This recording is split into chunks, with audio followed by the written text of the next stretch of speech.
All right. Hello and welcome, everyone. Today's video is part of the ongoing effort to expand the public archive, which you can check out at brozime.com. I'm developing the public archive to be an all-in-one, easy-to-use guide for new and returning Warframe players. If you'd like to get early access to the project notes in progress, or to provide feedback or new ideas for the public archive, you can become a member on Patreon, or additionally, subscribe on Twitch. Thanks so much to all of my current subs and patrons for supporting the project. Now let's jump into the video. All right. Hello, everyone, and welcome. So, I figured it was important before we get into the actual gigantic full roster review going into next year that we talk about the way in which I actually get to the grades in those videos a bit more in depth. And for that, we have a large amount of notes basically to go over. That I wanted to talk about and kind of give you a little bit more depth on what I think these things mean. One, so that I don't have to do it in the actual, grading video. And two, because I think it's important to talk about this stuff separately. Because it can be very confusing to simply see some grades and be like, yeah, these all mean some things. Notably, these are the directly prior grades. That video is, of course, still available if you want to go see that. But these are the grades from that prior video that I've got here. So let's jump into this because there's a lot to go over. So basically, we're going to do a lot of TLDRs here. You can read this entire thing on the website, brozime.com. This is going to be publicly available to everyone. Go check that out. That is, of course, linked down below. And also, literally, it is brozime.com. I'm not kidding. That's real. Go check that out. With that, so on and so forth, my grading focuses on who the best frames are at content that is important in Warframe, with important content being what I think is important content. What that means is that for me, and for the people I am giving this tier list to, I am not considering going to like level 9999 endless. There are no rewards for doing that, and it is pretty much a gigantic waste of your time, and DE specifically does not build content or Warframes for that. When Warframes fall into that, great. But, in my opinion, that is not relevant to people who are regularly playing Warframe, as it's pretty difficult to get random squads to a C rotation, let alone 3 or 4 hours into an endless. So, that's just an example of what I'm considering to be important content. And then within that important content is safety, safely, easily, and quickly. With safely being the primary, as for me personally, one of the most important factors for a Warframe is their ability to not die. That is the first step to completing things, is you have to be able to protect yourself. If you die, you cannot complete the mission. If you just die 4 times in a row and then you're dead, you cannot do anything. You have failed the mission. Baseline. Easily means that surviving is simple and easy, and quickly means that you can do the totality of the mission fast. Easily also, as we'll discuss more, becomes more and more important because, being completely invulnerable and then also making your objective completely invulnerable or making it so no enemies can exist will make things much easier and also safer and often faster. So these 3 factors go into quite a bit of what the overall rankings mean. And I want to talk about the meta. Now, this is a lot. But I'm basically trying to describe what, the meta is derived from. And there are a lot of factors that I have considered a lot more since the last kind of big list that we've done. To go over these very simply, and of course the text is just right here for you to read, reward is a major driving factor in what the meta is. And reward manifests as resources and mods, Warframes and weapons, and platinum, generally speaking. The other thing reward that's not mentioned here can technically manifest in is progress, such as getting to your next quest or actually being able to complete content. That is a reward-ish, in my opinion. But is less considered for like kind of, your end type tier things, and is more of a factor of your general progression through the game, which you probably would want to do. But mainly, Warframes that are good at farming and make farming easy or make farming better are usually going to be your better Warframes, especially if they can meet every other requirement as well. In addition to that, a gigantic factor, in my opinion, for the overall meta of Warframe is ease, which is not just how easy it is to do things with any given frame. It is kind of a value proposition on what the amount of effort you are willing to put in is versus the reward. And the example that I give is that if you get the exact same reward for 20 minutes in a survival, no matter what, it's going to take 20 minutes. In terms of the meta frames, people tend towards frames that can make that super, super easy, where they are going to spend 20 minutes no matter what. So they need to make it so that they can basically lower their APM, their actions per minute, to the floor, the absolute lowest possible. Great example of this is the frame that got nerfed, which is Wukong. Wukong was making it so you could essentially entirely AFK with a few tippy taps of the WASD, and your clone would just entirely do missions. That is a thing that, of course, DE does not want, but players flock to that playstyle because you're going to spend 20 minutes there one way or another. Might as well also watch Netflix. That is just a general factor to consider when people are farming stuff. The other side of ease is that we want to make it easy, and if we can make it easy and also fast, or we can get more rewards, that side of the mana manifests very, very quickly. A great example of this is capture missions, because capture missions, specifically in the Void, award relics, which is a premium platinum farm, is to get those relics, get those rares from those relics, and sell them. That is a premium, well, not only new prime farm, but also platinum farm, although those are kind of the same thing, as we all know. If you do those capture missions faster, you objectively get more rewards per time. Put simply, if it takes you 1 minute to get one of those relics, you get 1 relic a minute. If it takes you 30 seconds to get one of those relics, you get 2 relics a minute. Double the reward would usually imply that it is worth roughly double the effort, as long as it doesn't hit, like, basically burnout levels of trying too much, because there's a balance of, if you have to try and focus insanely hard, you lower the amount of time that you can actually invest total in the thing, because you have to pay too much attention and it'll just burn you out and make it so you can't spend as much time in the game. All those things are considerations, because the objectives that you need to do quickly and that it's more rewarding to do better and faster take into account that people will try harder. But the things that reward making it super simple and not doing much of anything, that will take into account other frames that make things super, super easy, because you're just going to be there and the rewards won't change no matter what you do, as long as you do the baseline objective stuff. Notably, we don't talk about fun.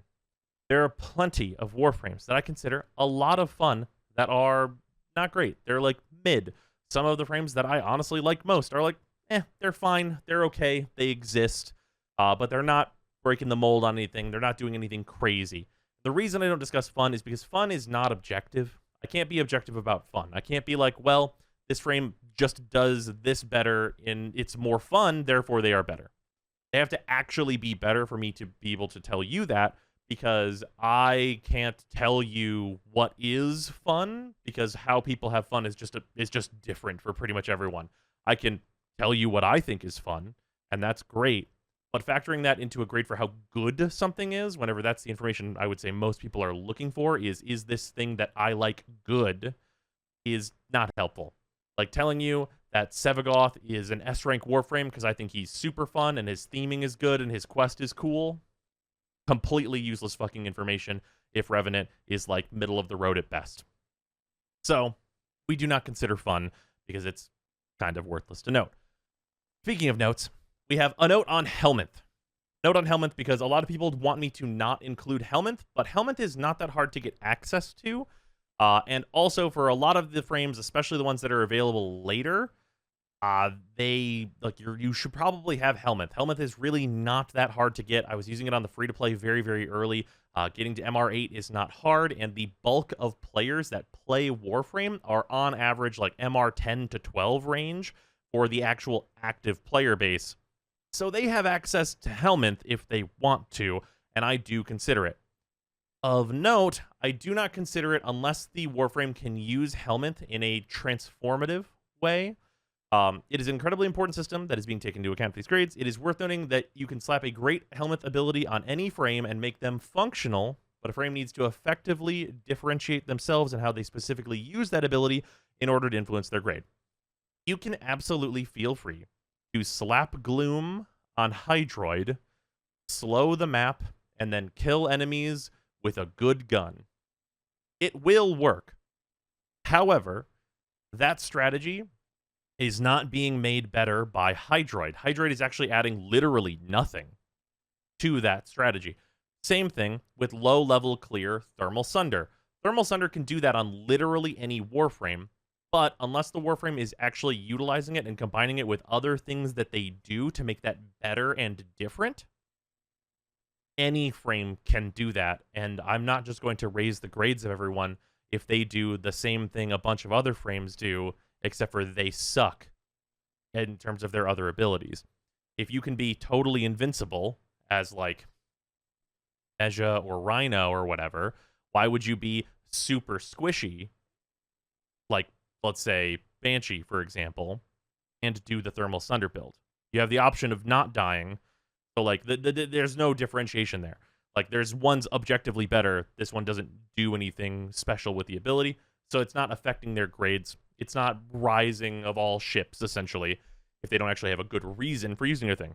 Of course, feel free yourself to slap whatever you want on whoever and make them do anything that the Helminth system can allow them to do, whether that's, like, you know, golden farming and farming Iatans or whatever. I don't care what you do. Enjoy yourself. Now, let's talk about the tiers.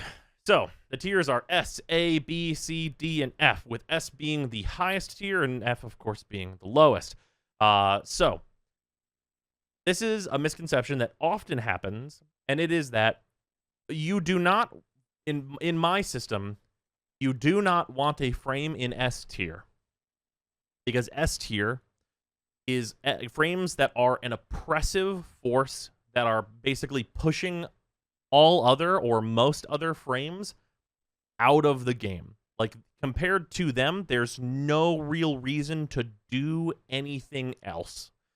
This is what Wukong was doing because they had the super speed and also the AFK.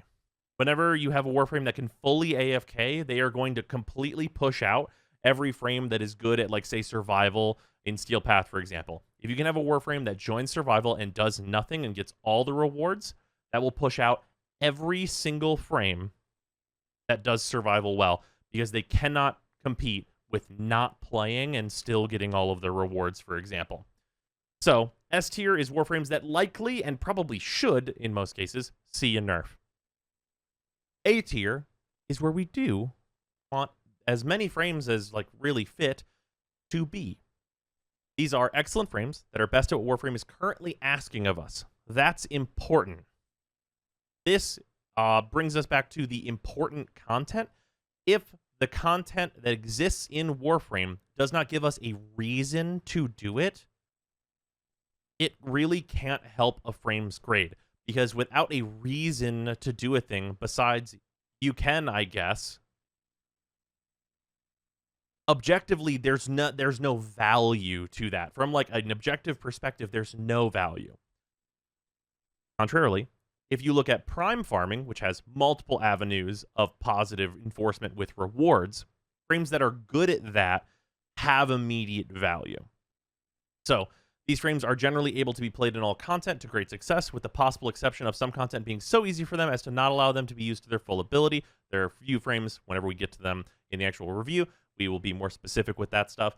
And worth noting that some frames are so insanely good or so important to the overall meta of the game because their particular jobs are so important, can make it into this tier due to having a niche that is just exactly what the game wants you to be doing at any given time. Moving on, let's talk about B tier. B tier, contrary to popular belief, doesn't stand for bad. A lot of people really hate it when the frame that they like is in B tier, and B tier is perfectly good frames. Good frames. They can just be just general good frames that do a lot of content very well, or they have like important like niches where it's like this farm they are perfect for, but like generally they're pretty weak. They are consistent, good frames that you will generally have a use for or be able to use very generally in a lot of content, or they will be a good general Warframe that has some particular strengths but doesn't really push themselves into A tier, or the content that they are, really excellent at is not nearly as important. So, just a bunch of good frames. Bunch of good frames that aren't quite hitting that A tier, but are still solid, usually still very well designed. Maybe a lot of B tier frames, honestly, are a few tweaks away from being A tier. And this is just basically to note that there are still good frames that just need a little bit of help or need a home for their special abilities that they have that other frames don't have access to, but there's just nothing to use them on yet. C tier frames, we get into a place where you don't want your frame to be in C tier. These are frames that I would consider to be totally okay. They're not awful. They're not like horrible. They are not like, bad for a squad to have around. They're just like fine, or they are particularly weak in certain instances, or they have like a lot of general content that they're just not super applicable for, or that they're going to struggle in, or like important enemies are just entirely immune to the thing that they do. And these frames are just usually a victim of the meta. And if we were to see like a Titanic shift, a lot of them could be B tier frames if the important things in Warframe change significantly. That being said, alongside that, most of these frames should probably get like good chunks of tweaks, or alternatively, a few of them actually have just conceptual problems with the things that D is not okay with us doing, which would be required for them to really be good. And then we have the other two tiers. D and F. You do not, under any circumstances, want a frame to be in D or F. D, classically, do not play, are frames that are in desperate need of a rework that function poorly enough to be ineffectual in missions or an outright burden on a squad. This means that they either have just literally nothing going for them, and you're probably going to have to use a Helminth to prop them up, or alternatively, their playstyle is just so ineffective as to just not be good, and also like just like cause the inconvenience for teammates and just be just bad to have around. Really unfortunate frames that just they really deserve something, DE. And then F tier. F tier is the worst frame in the game, or frames in the game. Nearly valueless frames you should by no means invest in. I would tell you that if you like a D tier, by all means, if you try hard and give them a lot of work, they can do a thing. F tier frames are essentially functionless, or barely like scraping the bottom of the barrel in terms of functionality. They are outright terrible and in desperate need of help. They are truly awful and entirely useless. I think this year is the first year I am giving something an F, and we will of course talk about that in the video to come. But yeah, I wanted to just generally talk over all this here and just give you an idea of where I'm coming from whenever I talk about how I'm grading these frames and what is important to me in terms of the game at large. Because the things that are important to me are not going to be the same things that are important to other content creators that are making tier lists, or just you, perhaps. If the thing that you care about is that the frame does the coolest thing, it's simply not what my tier lists are about. My tier lists are about trying to objectively determine what the best frames are and what the most effective frames are for the majority of content that people actually do, or have rewards that incentivize people to actually be doing them overall in the game. I might do a tier list on which frames I think are super fun.